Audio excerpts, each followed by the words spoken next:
Welcome to the Porn Reboot podcast, where you get practical tips to gaining control over your porn or sex addiction.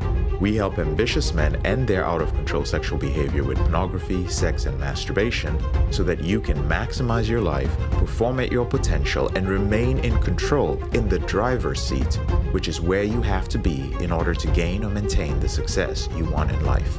I'm your host, J.K. Emezi, certified sex and porn addiction recovery coach. Welcome to the episode. Why I don't use the word addict. I want to tell you something I've rarely heard any other coach that works with addicts say plainly. I don't use the word addict with the men that I work with directly. If you are not a client of mine and you hear me speaking on social media, YouTube, podcast, a TV show, radio show, or in the written word, I will use the word addict because it is the word that you are familiar with. But within the program, it is not a word that I like. And it's not because I'm avoiding a hard conversation or avoiding the complexity of it. I have hard conversations for a living. But it is because labels freeze your identity. And frozen identities, you cannot correct them. They do not produce correction. Frozen identities lead to either resignation or rejection, and neither one is going to move a man forward. Here is what I've observed, specifically with high-performing, ambitious men.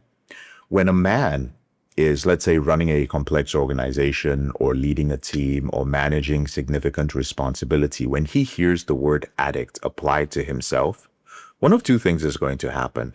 The first is that you're either going to reject it completely, okay, because the label doesn't match your self-image. So the entire framework is going to get dismissed, including the parts of it that will actually help, or he internalizes it destructively. So you end up accepting the label, which then comes with a narrative. You know, addiction is a permanent condition. It requires lifelong management. It involves meetings in church basements. It involves a public admission of powerlessness. And, you know, neither of these things produce the change that closes the gap. So what is the distinction that changes what we do completely here at Porn Reboot? And that's the reason also, as some of you know, we don't even use the word recovery. Most high-level men who are struggling with this behavior are not addicted. Not at all. Not addicted at all. Your brain and your nervous system is just wired in a different way. This isn't a game of semantics. It's an actual mechanistic difference that has very strong implications to your freedom from this behavior. See, the thing with addiction language is that it pathologizes you. Pathology is a condition that requires management indefinitely. It is a ceiling. There's a ceiling to recovery. It is an identity that you have to carry with you. Now, when your brain is wired the wrong way or wired in a way that prioritizes hyperstimuli, that prioritizes quick dopamine hits, you become dysregulated, which means your nervous system is not working the way it should. When we say instead that you need to reboot, that implies that you already have a system where there is capacity to change. It is just overloaded. Like, I need to reboot my computer. I need to reboot my brain. I need to reboot my nervous system. So you have a system that adapted to artificial inputs. And so it can be reverse adapted as long as you have the right system for doing so. Addiction and recovery creates shame. Shame creates secrecy, and then the secrecy reinforces that behavior. So the loop becomes predictable, and I've watched it run in successful high-performing men for years, and also unsuccessful high-performing men who are simply held back by this behavior. One creates and leads to strategy in your life, and if you have strategy, you can have systems. And if you have systems, you can change your behavior. So when you remove all this, I call it emotional labeling. I think calling somebody an addict is emotional labeling. When you remove that, something begins to happen. And we noticed that in the first few weeks in the Porn Reboot system. First of all, for the first time ever, you're able to actually see your patterns of a trigger. Why? Because you're actually looking at the way your behavior is built. You're no longer looking at the morality of it. Let me repeat that. When you remove the emotional labeling, the emotionally heavy words like addict and recovery, lust and temptation, you're able to actually see the patterns of your triggers because you are looking at it objectively. There is no longer any sort of moral anything behind it. All those emotions are removed. All those implications are removed. When we tell you that slips are data, for example, and we tell you that we don't care about the slip itself, we only care about the data you get from it. We're not interested in how you feel about, oh, I feel bad about it. I feel like I'm never going to end my behavior. Oh shit, it happened again. What does this mean? Because none of those things matter. They only matter to you because of the things you've conditioned yourself to believe, because of the addiction, because of the fear and the implication that you will never be free of this behavior. What happens when you remove that from your language? Well, you start noticing things in your environment that shouldn't be there. You start noticing the areas where you're easily able to access pornography that you were completely blind to. You start seeing the places where in your day where you start seeking relief. This is because you understand how your behavior works. You're no longer just focusing on the outcome of the behavior. See, with addiction, we're always looking at the outcome. We're always concerned with the slip and the relapse. So within a few weeks, usually 4 weeks, about a month, of making these adjustments, and in the system, we have something called the Fast Start Guide that's designed to get you to this place within 30 days. You start being able to actually measure the changes that are occurring, and they start becoming consistent. You actually, within the first 30 days, start noticing a decrease in the compulsion being the feeling that it is out of control and you have to do it no matter what. I'm not saying it disappears in 30 days. I'm saying that you will notice that it is no longer as compulsive. You will also notice that your mental clarity has increased. You will also observe that your identity actually starts moving back towards your values. See, when you're constantly acting out and you're constantly slipping and relapsing, you only talk about your values, but you just ignore them because you can't face them.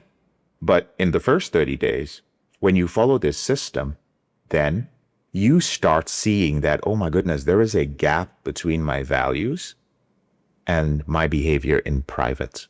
Guess what? None of this involves any confessing to a group.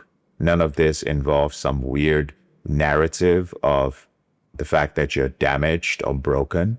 We treat it exactly as what it is. Your executive functioning has a problem, so we have to optimize it. There's a very specific variable that is causing you not to perform, and it is your repeated compulsive behavior. So your brain has adapted to that repeated artificial reward, which is called pornography. So what are we doing? We are simply reversing that adaptation. And it's being done with a system. That means it is predictable. It's also being done in private. This is important because we don't need you being out there in a public group where people can see your face. We do have private groups, in a group sitting down with other human beings, like talking about it. We don't require you to be somebody different. We only require you to reclaim who you decided that you were going to be. That is how rebooting happens. You became somebody different because of repeated use of this artificial reward, completely built you into somebody unrecognizable. You show up to the program and you start defining your reboots, the way you want your life to be.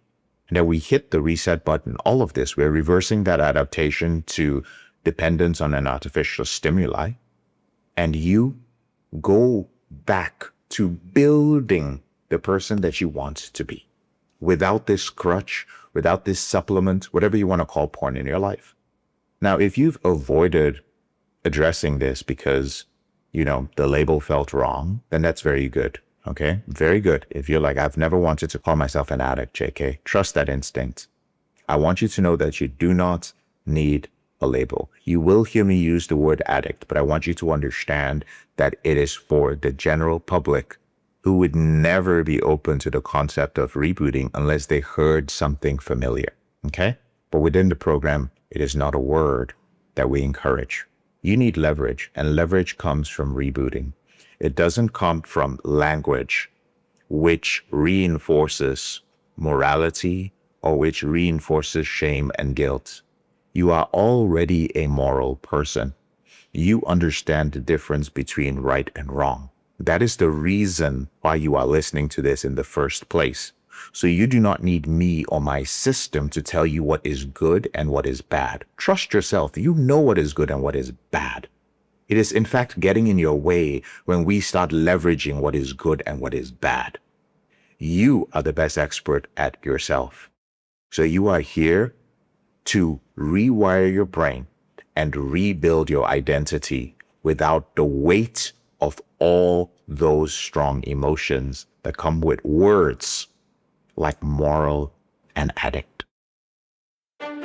I'm JK, your brother in this struggle. Thank you so much for listening to this episode of the Porn Reboot podcast. I'll speak to you later on in the week. If you found this episode helpful, here are 4 ways I can help you with your out of control sexual behavior for free. The first way is to grab a free copy of my book, Confessions of a Porn Addict, 7 Secrets of Porn-Free Men at elevatedrecovery.org, or visit the link in the description below this episode.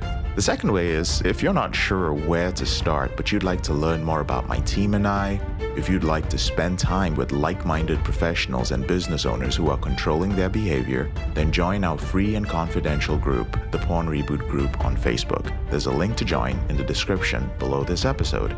The third way is if you need help right now because you have a burning issue, your behavior with pornography is hurting you mentally or emotionally, you're about to lose your relationship, you want to live up to your potential, be an authentic man, and free yourself from shame, guilt, and underachieving, then click on the link in the description below this episode that says free coaching call. And the fourth way is to leave us a 5-star review if you enjoy this podcast, so that we can reach more men who are struggling in silence and bring back the lessons we learn from coaching them to freedom.